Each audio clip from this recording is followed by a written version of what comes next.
नमस्ते दोस्तों, आज हम बना रहे हैं घर जैसा टेस्टी मटर पनीर।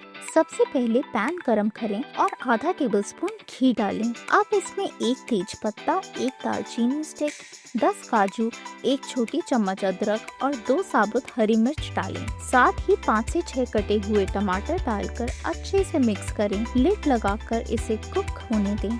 जब मिक्सचर सॉफ्ट हो जाए, इसे स्ट्रेन करके एक स्मूथ प्योरी बना लें। अब दोबारा पैन गरम करें, आधा टेबलस्पून घी डालें और आधी चम्मच हींग। इसमें सूखी लाल मिर्च, 2 बड़ी इलायची और 4 लौंग डालें। फिर तैयार हुई हुई प्यूरी को आप पैन में डालिए।